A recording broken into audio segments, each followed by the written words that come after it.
Beautiful love.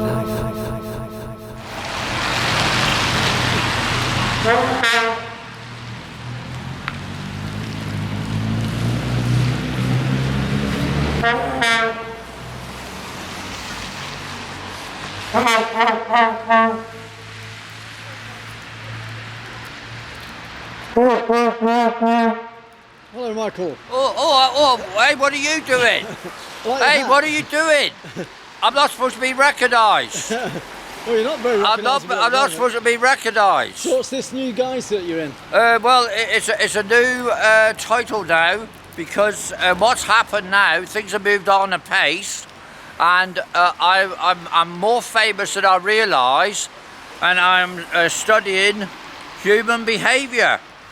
So I thought... So I first recorded you about 3 years ago. Yes, I know you did record me a lot, but like I said, everything's moved on at a rapid pace, and I used to have a title for my book, which used to be anything that has happened to me. Now I've changed the book to, the new title for the book now is going to be New Thoughts on Gender and Behaviour. So how's the book project going? And the book project is going absolutely fantastic. I've now got a professional photographer all lined up. He works for the Ministry of Defence. I don't want to give his name just yet.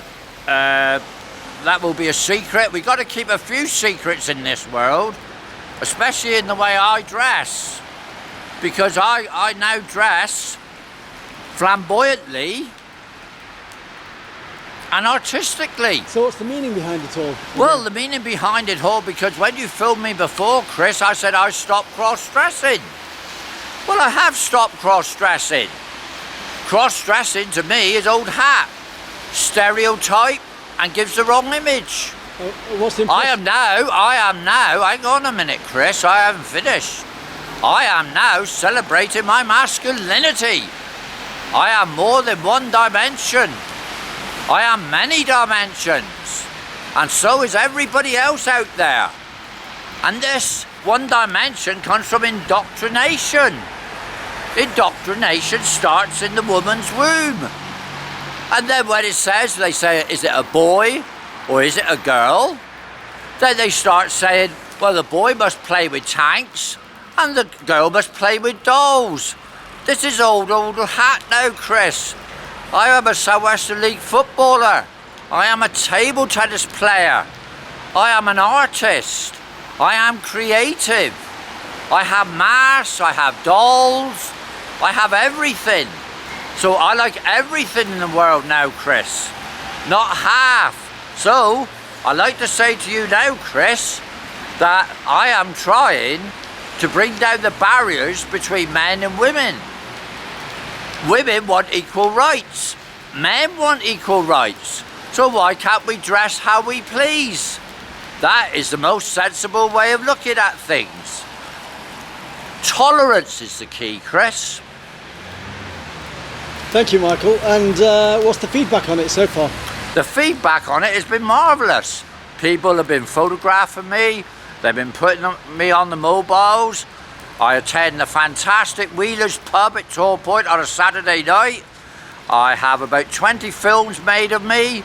Some are tongue-in-cheek ones because I kiss all the girls. I do very erotic dancing, and I have a wife. I tell my wife all this because she's in a care home. I looked after her for many, many, many years. She's now been in a care home for at least 5 years now, going on for 6 years. So for someone who worked in a dockyard for 27 years, a macho man, I'm now celebrating my masculinity. And that's all it is, Chris. And do you still keep in touch with anybody from the dockyards? Yes, I have done. But like I say, I'm moving on a bit in age now. There's a person, I don't like to name them because in case they don't want to be named, but I get a Christmas card from him every year. And I often think, well, I loved to let him see how I look. We don't meet up that much because he is not that well, and I still send him a Christmas card. And he worked in the dockyard as a foreman's writer. Now he will know who he is. So how close do you think you are to getting the book published? Well, as you can see, Chris, I am covered up, and I will show you my face in a minute.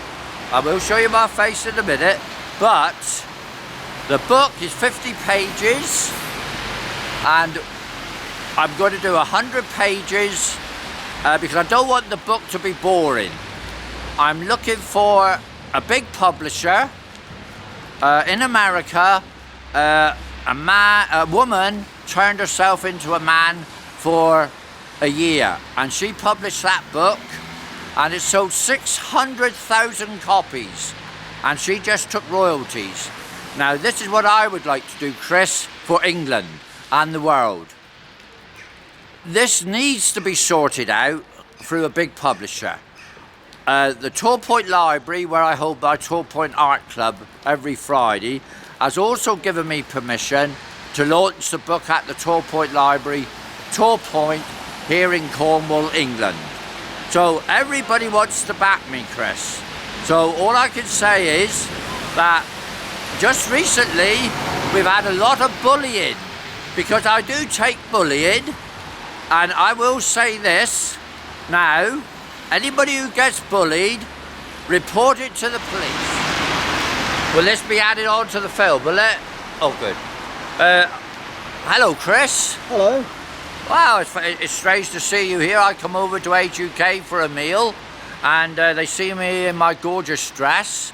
And That's Age UK Plymouth. You're a volunteer there, aren't you? Yes, I am a volunteer, and I entertain there, Chris. Yeah. And actually, my title now is called Spontaneous Entertainer Artist, and I teach for free. Right. I would like to bring up one thing which has been bothering me lately, is the dress codes. Yes. Now, dress codes were into private members clubs really to stop bullying and fighting.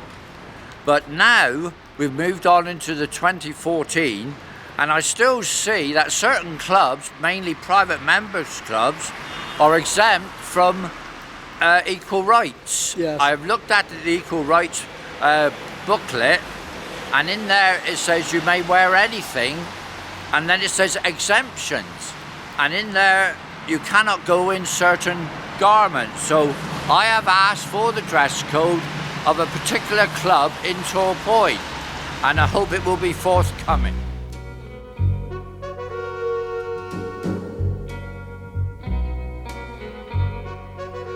I just don't know what to do with myself.